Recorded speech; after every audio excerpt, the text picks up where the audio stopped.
no one is going to do it the same way as you're going to do it yourself necessarily.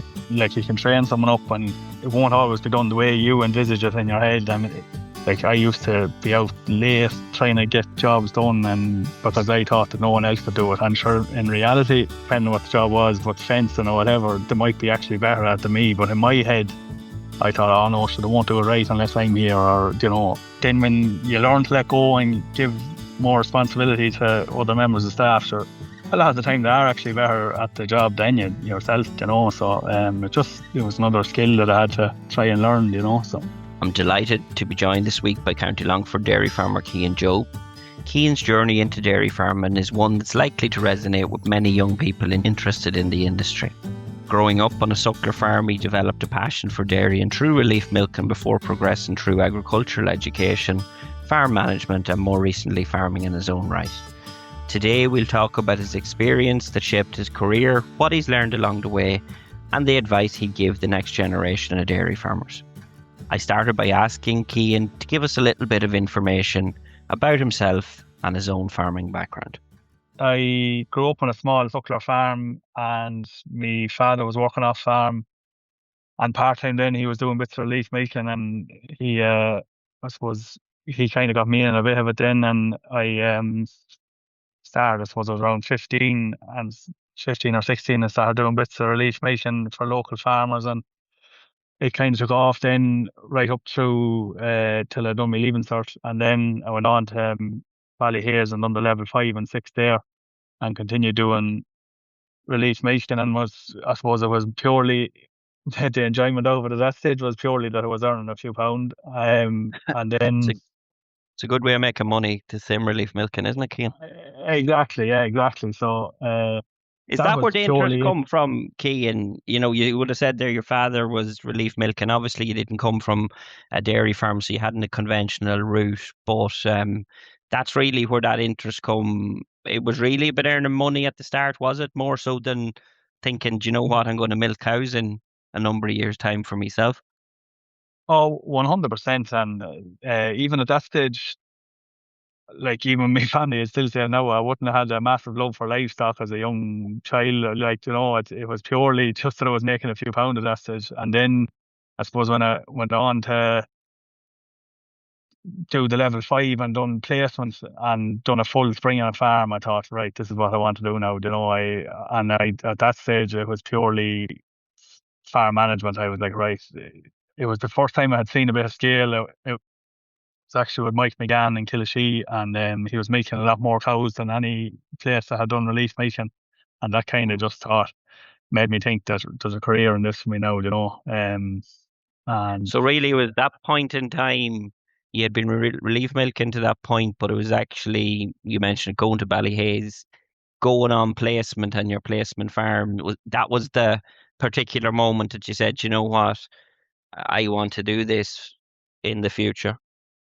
Oh, 100%, because even when I was first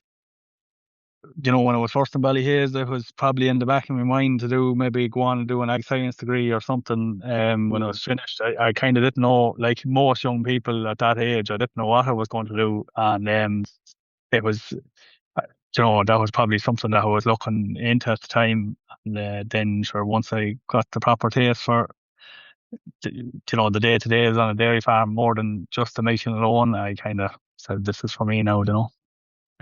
Talk me through that ag education. You obviously worked then on several dairy farms. Looking back at that, I suppose, what knowledge and skills from those kind of early years have stood to you over the last number of years, Cian? Yeah, sure. Look, I definitely wouldn't be doing what I'm doing today if I didn't go through that path. Got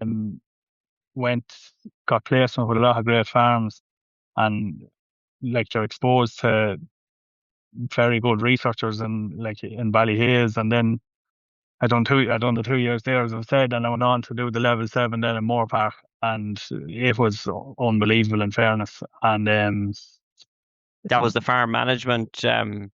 That was yeah, the farm management course. Yeah, the level 7 diploma in farm management. Yeah, it was great, like, because you were out on on good farms all the time, and then you were in for 3 days a month with like some of the top researchers in the country. So it was excellent, and sure, grass, financials, even the stock. I know it's different. You wouldn't pick up much on the stock, I suppose, in the college itself because it's more practical, but you get all that Mm. on farm.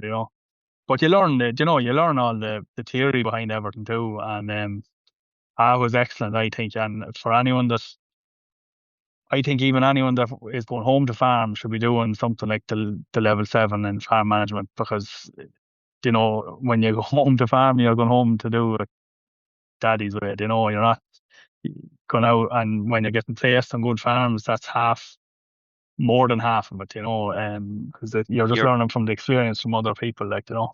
Yeah, you hear about it as you say in terms of within Moore Park, and then you're going out and actually seeing and doing it in practice. And that I think that's the anyone you speak to that's done that course, Cian, I'd say that that's the nice piece to it. There's an understanding as to why you're doing it on farm then as well, isn't there? Exactly, yeah. Because when you go out and you're doing it, you say, "Oh, sure, that's what Billy's told us last week," or whoever, So it was good, and like even the grass, and the great thing about Ballyhaise at the time was we were going and doing a grass walk with Donald Patton there every Monday, and like he was putting up the wedge and doing it with you and doing his management decisions with you instead of just sitting at a book and say, "This is why we measure grass," and this, when you get out and actually do it and see it being done and how to make these different decisions at different times, it just it sets you up well with just the basic skills for being a good dairy farmer. Talk me through that. So you grew up on a suckler farm, you went relief milking, you went to Ballyhaise, you've went on now to Moore Park, and you've had the opportunity. You're working on a number of these farms. Um, where to then, Cian? What was the next step? So farm management was, I suppose, was my primary goal. As I said, now I had seen as part of the Moorpark course, they also brought us around to different farms, and we were had started to realise that I didn't need to own a big block of land to make my own cows. So and then my first year placement was with Kevin and Margaret Toomey in from there Mm. in Cork, and they were operating on multiple units, and they owned the home farm all right, but the rest of the land was all leased in, and they even had farm managers that were involved in the business, be it through cow leasing or bit of share farming and stuff. So then I started to realise, right, well, I, you know, this is an option for me now as well. So, You um, hadn't always been thinking that way, had you? on not at Was all. I had dreams of a big flat shed with a layback for suckler cows in North Longford at one stage, but thankfully I got convinced otherwise. So Yeah. I just never thought that it was an option for me, because there's only 35 acres at home. Mm. Um, sure it was, and my father never was able to make a living on it, and I was never going to be either. So I suppose just getting out and seeing all these different things and seeing people do it, I suppose, was the main thing. Progressing then, you said management was the goal. At what point did you go straight from that course? We'll say you had worked on, you mentioned there in terms of the Toomeys. Um, did you move on then straight into a management role? Did you continue to work on farms? What was that next step in your career? Yeah, so I was lucky enough then when I finished up that Kevin and Margaret had actually offered me a job managing their home farm. So that was the next step then. And in the meantime, I had been to New Zealand, which is something I'd also recommend to anyone doing dairy, and just to see the scale of it and the way they do things out there. And came back and done my final 6 months with David Baker in Borough. So like I got lots of experience of large scale farms, and then yeah, Kevin and Margaret had offered me the job, so I went back to them and done 2 years nearly managing their home farm, which was unbelievable as well because Kevin was always right there beside me if I needed that. And, the yard isn't 200 meters from the house. And if he's seen something that was, that he'd do differently, or if you needed him for anything, because I was only young at the time, so I was only 21 or 2. I was going to say that's that step from working on a dairy farm to actually managing the herd of cows on the farm. Was there parts of that you found difficult, or what bits did you enjoy most? And I suppose what bits did you maybe have to focus in on a little bit more, Cian? Um, Look at it. I suppose I'd like to think, lots of experience of cow health, especially in New Zealand and stuff. And I was fairly confident in all that. And even the grass, I was getting reasonably confident at. The big learning curve then, my first year or two as a manager, was staff. So we had, I think we were making around 350 the first year and went to 450 in the second year, cows. And so there was obviously other staff on the farm, and especially in the spring, and doing rotas and planning out everyone else's day other than just my own day, and making sure everyone was, all the work was getting done, and it was fairly divided, and everyone was doing what they were good at and whatever. That was definitely the biggest challenge then for the first year or two as as an actual manager, because while, as I say, the Moorpark course was great, you're still only a student, so you're not going to be given that level of responsibility to be worrying about how everyone else is doing on the farm. So it just took that next step to start experiencing that. Yeah, and did your experiences there, did you change how maybe you deal with staff? What did you learn, I suppose, through that process that you brought back up the road? And we'll maybe talk about how you got back up the road. But was there anything you brought with you from that experience in terms of, as you say, going from really working yourself, looking after your own agenda, to managing a team of people at obviously a relatively young age? Yeah, I suppose one thing is that I found it very hard at the start was, no one is going to do it the same way as you're going to do it yourself necessarily. Like, you can train someone up, but it won't always be done the way you envisage it in your head. I mean, it won't always be done 100%. And I used to be out late trying to get jobs done, and because I thought that no one else could do it. I'm sure in reality, some of the lads were better at, the job, would depend on what the job was, but fencing or whatever, they might be actually better at than me. But in my head, I thought, oh no, so they won't do it right unless I'm here, or, and that's just So it something. really letting go a little bit, and that Yeah, trust, I delegating, suppose. and Yeah, yeah, yeah. it just look at it. And then I was young, I was young, and I thought, sure, I probably thought it was the best thing ever, going managing a farm young, and thought that, sure, oh sure, I know better than these lads, and I better do this. And but sure, then when you learn to let go and give more responsibility to other members of staff, sure, a lot of the time they are actually better at the job than you yourself. So it was another skill that I had to try and learn. So with the Longford man getting on very well in Cork, how long did you spend Yeah. down there? Spent about 2 years or near enough. Yeah. As the Right. manager, and then there had come an opportunity. In the meantime, I had been talking to them for a while. There was the Finns in Longford had they were converting a farm, so they they had started converting in early 2019, and then I moved home then at Christmas, and we started calving in spring 2020. So it's only half an hour over the road, besides the 3.5 hour journey down to Cork every second weekend or whatever it was at the time. So Cork listeners would wonder why you left Cork. yeah. But the draw was back to Longford, so up the road you came. Um, and that position you were going in there to manage that was a pretty large scale conversion, wasn't it? Yeah, so look at it, was just kind of a lot of luck for the lads in Wales. There was lots of land come available when they decided to go making. When we first started talking, I think the plan was around 200 cows, and within 3 years it was at 600 cows. So yeah, it was fairly full on now.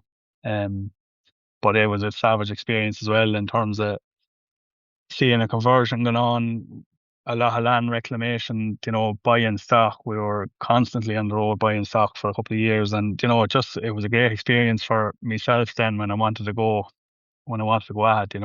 I I It was suppose I a kind of different had set. experience, Cian, in the fact, as you said it there, eh, the other farm, although it grew in your time there, it was already up and running. Whereas you said this was a full conversion, which a lot of young people possibly may be looking at in terms of that new entrant space. So it's something that needed to be experienced. Would that be fair?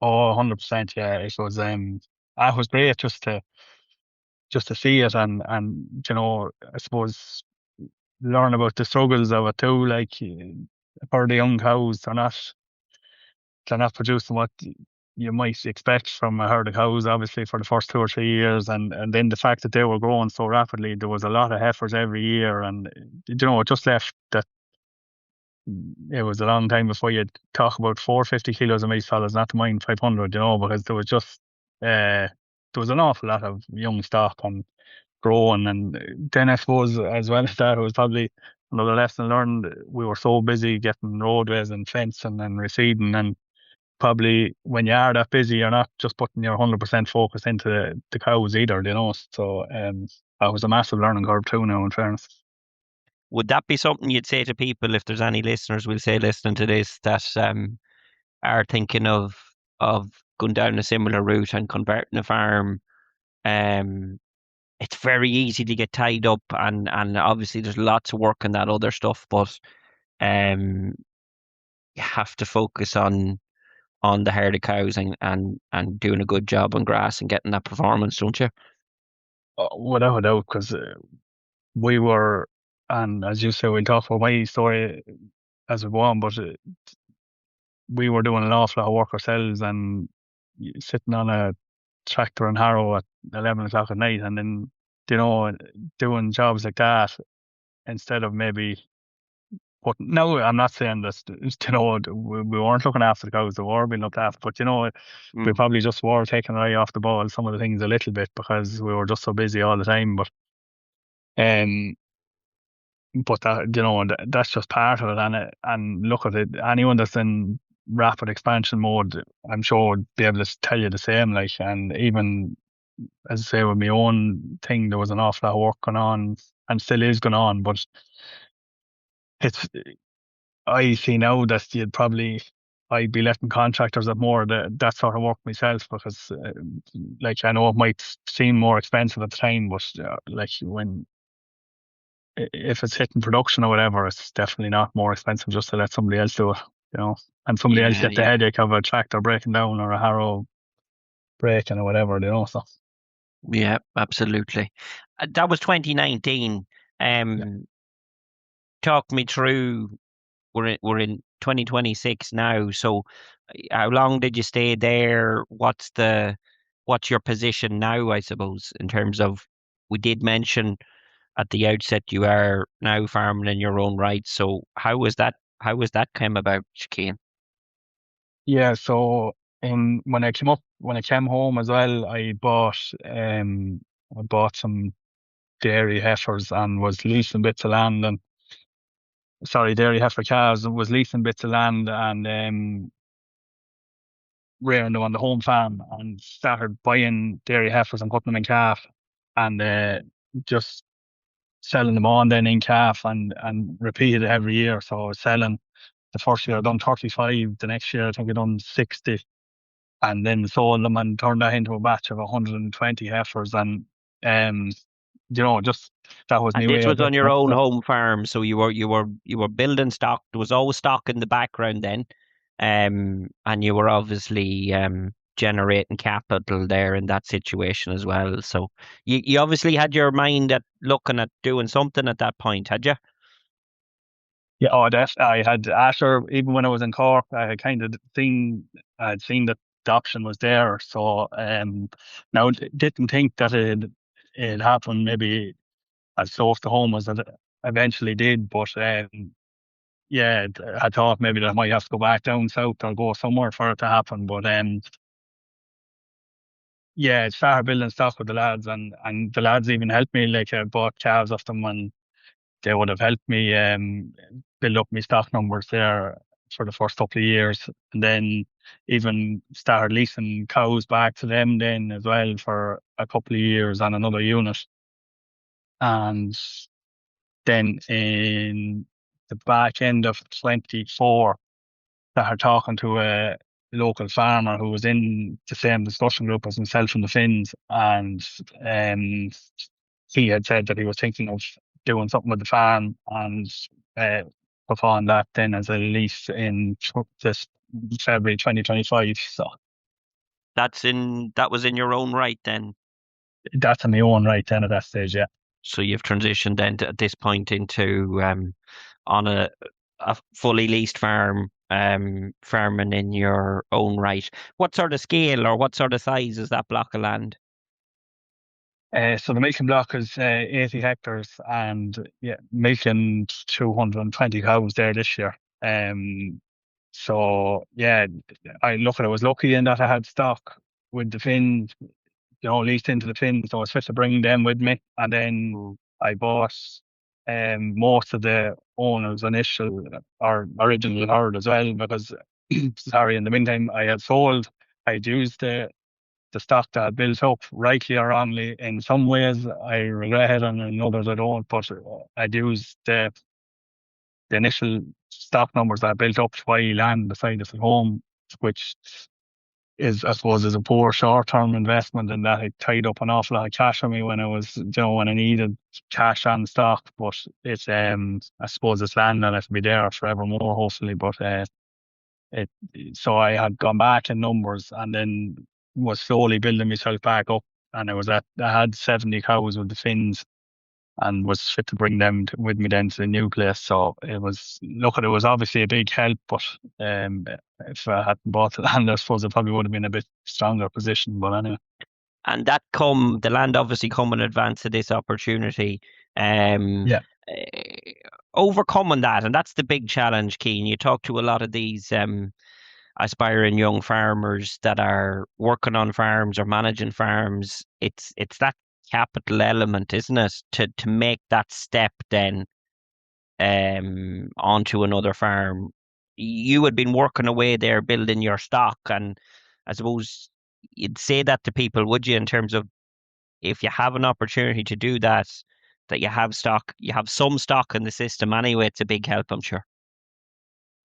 100%. Stock is a great way of, because they're a great way of building. They're increasing in value most of the time. I know different things can happen, but I was very lucky. Most of the time I seemed to buy stock at the right time. And even when I was doing the buying and selling, I seemed to sell at the right time, and I was just look, it helped. And it's very hard to save money, I would say. Now, it's not hard, depending on how disciplined you are and different things or what way you do it, but it can be hard to save money. But stock will grow in value for you themselves. Even be it beef stock, they're, because I had went back in cow numbers, I had, we say, the best part of 90 beef cattle to sell as well. Then when I was starting in the new farm, and sure, again, I was lucky because we all know beef prices in spring 25 was very strong, and I had bought them as calves in 24. So, it was very lucky, like, but it just, if you don't have them, that won't happen either. So, stock is a great way, I think, anyway, to, and it's getting used to managing a business as well. Even a young person there with 20 cattle, if you buy calves, you have to cash flow that the whole way through till whenever you sell them or whatever happens. It's a great way of disciplining somebody young to manage their finances a little bit, because they have to be fed every day, like, and there has to be, there has to be ways of money there to do that. So, Yeah. The when you were looking at this opportunity, I suppose, what were the key things to you when you were looking at this particular farm, and then even dealing with banks and stuff? What did they look for? Because it is that step in terms of first of all, getting the right farm, I suppose, key in, and making sure it's the right opportunity, because often maybe people jump at the first opportunity and it mightn't be the best one. So I suppose, what were your fundamentals in terms of when you were looking for a farm? And secondly, then actually dealing with the likes of the banks and stuff. What did you need to have maybe for them, or would you give any pointers to young people that they could be best ready for those situations? Yeah. So in terms of the farm, um, definitely don't jump at the first opportunity. Anyway, I would have looked at a couple of different opportunities over the past 2 years. Was very nearly in one that didn't work out. No, it didn't work out. But like it is very easy to jump in when you see whatever a sizable block close to you, or it ticks one box, and you think, right, we'll make the rest of it work. But it has to tick most of the boxes, I think, so to work. The the person you're leasing the farm off is one of the biggest ones, I would say. Like if you're dealing with someone that's going to make your life hell for the term of a lease or whatever, or is going to be annoying you about this or that or the other, I don't know. And I've seen it through people that worked for, um, all everyone that I worked for in recent years as a manager, all had lots of land leased, and God, it was as big a job managing the landowners as it was to manage the land, because Tom wants this and Billy wants that, and Mm. it's just the the person is one of the biggest things, but it's the biggest thing in the whole industry, anyway. Like down to your employer, to if you're with the right employer, they'll encourage you and push you on to go and do your own thing, and then maybe if you're with someone that has only their own their own needs in mind, they're going to be trying to talk you out of good opportunities. So like people So is the biggest one, people is the number one for you. without a doubt. And sure, like the area has got big, like, so we all need staff and helpers and And relief relief, makers, and and yeah. and sure, back to the banks, and it's all dealing with people is the biggest part of it. But definitely for the individual farm, I think the landowner is one of the biggest ones. Obviously, quality of land, and depending on what part of the country you're in, but quality of land, price, look at price is kind of thereabouts in most places. We're probably lucky in this part of the country. It's cheap. Land is generally cheaper than it would be in Cork or Meath or wherever. Yeah. Um, and then obviously facilities and what the infrastructure needs to go in. But I probably would. The price and the facilities and stuff is probably lower in my list than well, definitely lower in the list than the person or Mm. that, because it just, that's the most important bit. The rest of it can be managed, but Does length of term, was that important to you, um, in terms of when you were going in there to give you that bit of security, I suppose? yeah, it would affect it, but it just depends on, it's a kind of individual basis too, because it depends on how much money you need to borrow. Mm. If Is you have there to spend investment money on the needed? Yeah. exactly, there was a small bit of investment needed on the farm, and Bernard, the landowner, we kind of agreed what needed to be spent, and we worked it out between us. So like it's covered over the term of the lease, so it didn't bother me. And so look at the term of the lease on that farm in particular wasn't really a big worry for me. Um, it's a lovely farm. The facilities for the most part are very good, and because I was in a discussion group with him for a few years, I knew him, and we always seemed to get on well, and we had been kind of talking about it in a roundabout way for a long time. So I had a fair idea that we would have been able to get on, and it was probably the best move I've made. Like, we're 18 months into it now, and if well, I hope he'd be. I hope he'd tell you the same, but I think it's gone very well so far. So You're happy and you're hoping he's happy. exactly. Very good. And And you said it there, you're milking 220 cows, I think you said. yeah, The fundamentals for you in terms of management and farming, what type of system are you trying to run? And I suppose what's your goals? You've obviously transitioned to farming in your own right, I suppose. What does the future hold, I suppose, is really what I'm coming at, Cian. Um, yeah, so the fundamentals is just to run a simple system, uh, spring calving, low input, and just cows and grass is probably the my fundamentals anyway. Just keep it simple that can be replicated. I suppose that'd be me long term goal that that we move on again.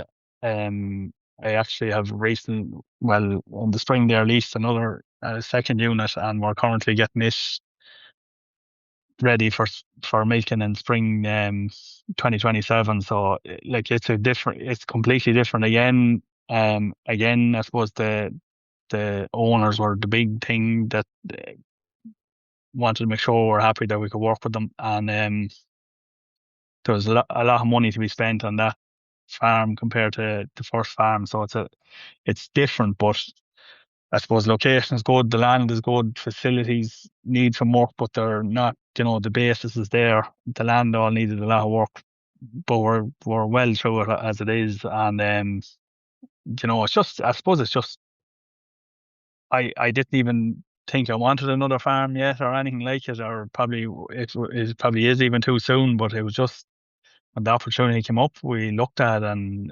it's close to my home farm, and my father still does relief meetings for people, and sure, if we can get something close, I might as well have a meeting for me instead of somebody else. So yeah, He it was might up hard to the say rate, no. Cian. He might. That's the only that get hard to argue with him on prices, but anyway, we'll have to cross that hurdle when we come to it. So really, as you say, you weren't really looking for it, but it's an opportunity that come, and when you looked at it, you felt it was And a good fit. So even like that seems to be the way a lot of the time. Sure, that Bernard's farm that I took originally, it was myself and the Finns were looking at it together as maybe doing a kind of a joint thing on it, and I suppose I had 5 or 6 years done with them at that stage, and I just said to them, would they give me a crack at it, and they were more than helpful to let me at it, and give me lots of help getting going, and it depends on, you just have to address these opportunities when they come up. I suppose if you're chasing something, you might end up rushing into something that's not maybe right. And I've seen that happen to people before. So if you can kind of start building up your stock, I would say, and building up capital, and keep improving your skills yourself, working for other people. That was one thing Kevin Toomey used to say to any group of students around Chem. He said, make your mistakes somewhere else. So, you know, I'd admittedly say that I've made mistakes over the last few years, and like you'd like to think you'd have lots of them mistakes made before you go out farming on your own. You're mhm. just learning every year. And the one thing we used to always calve in the middle of January and think it was great. We'd have half the herd calved by the 10th of February and have not a blade of grass after Paddy's Day, and we thought it was great. But over the past few years, it's one thing You we've make them changed, and tweaks. yeah, you make them tweaks as you go. You see what works, and so we wouldn't have a calf on the ground now by the 10th of February. It's just the way things change, and you just change your way of thinking as you go, as you learn, like so. Mm. Maybe two more questions. One I have is the business appraisal piece when you're actually looking at these.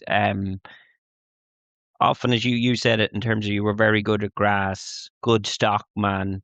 Um, how do you do that, or is it a business plan? Do you get help on that front? How do you go about actually saying, right, well, is this actually going to work? Is it not going to work? And what is it going to do for me farming business? Yeah, so look at I admittedly would get help at stuff. I wouldn't be the best man at doing the whole financials, and but just get help doing it. And look, I would just, I suppose, know now what it costs to produce a litre of milk, and know what we can comfortably stock land at, and without affecting that cost price too much. And I know that's changing, but it just go off simple. If you can keep it simple, it can be replicated, as I said. And then, sure, you have to get these business plans, and they have to stack up for going to the bank. And that was, Mm. you mentioned that earlier, and we kind of got away from it. But Yeah, like maybe to come the back to that. Yeah, the bank, because that's often the hardest hurdle. yeah, I suppose I was very lucky in that, between having cows and some beef, have to borrow too much, starting in the first farm there last year. But now in this second unit, there's going to be a decent bit of funding needed. And look at it, it's hard work, like, the need. And especially, I don't own land. I own a small bit that I bought, Mm. and we have a small block at home. But like, I don't have any backing, or nothing for collateral, we say.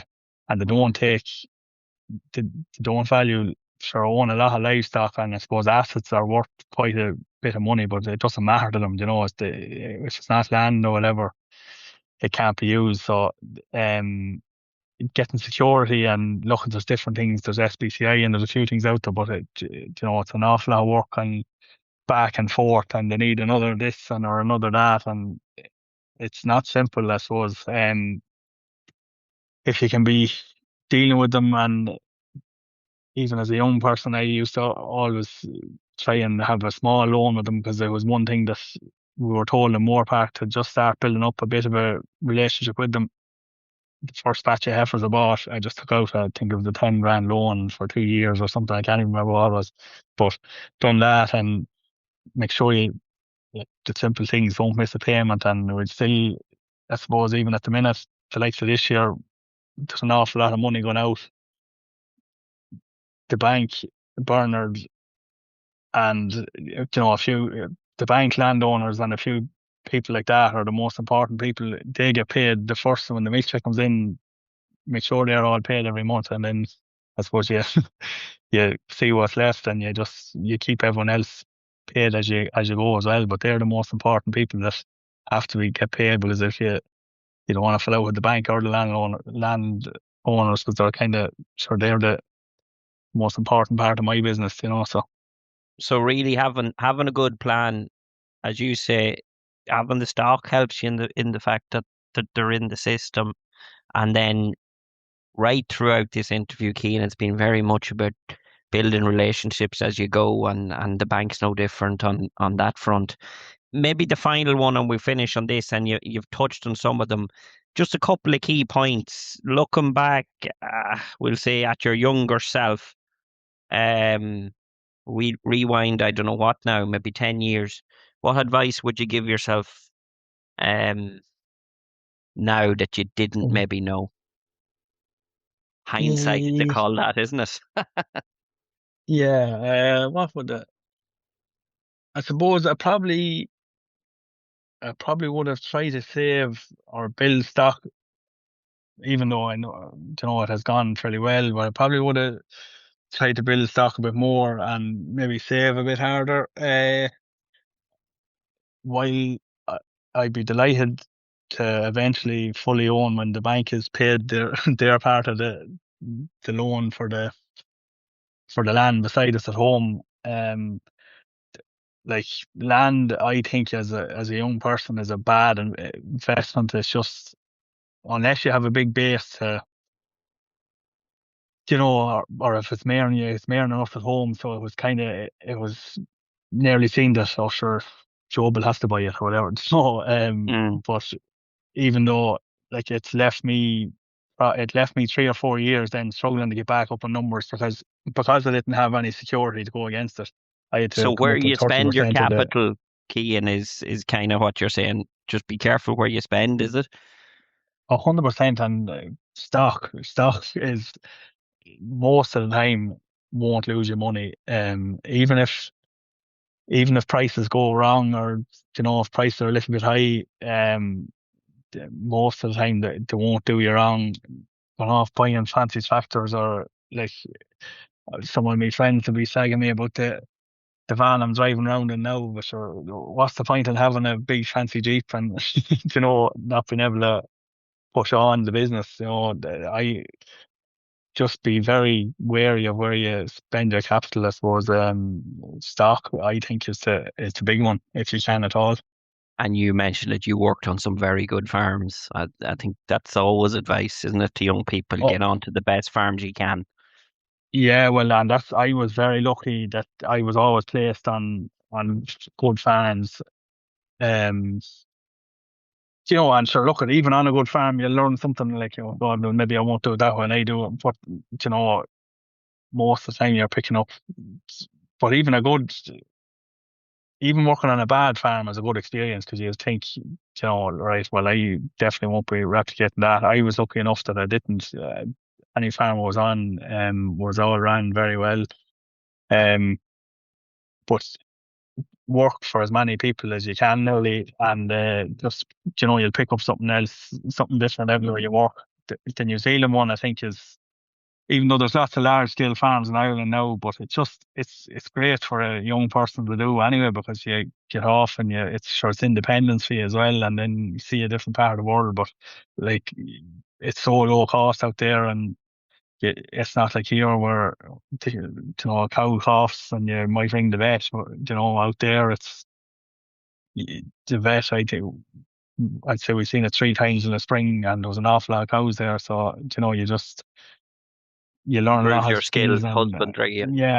husbandry and cows and pumping cows, and all different things that Irish people generally wouldn't do, like with stock. It's just it's a class experience. So yeah, work for as many people as you can. Try and save money and invest it wisely. Then don't be spending on that that isn't returning your money if you can at all. So Very good, Cian. Look we appreciate your time.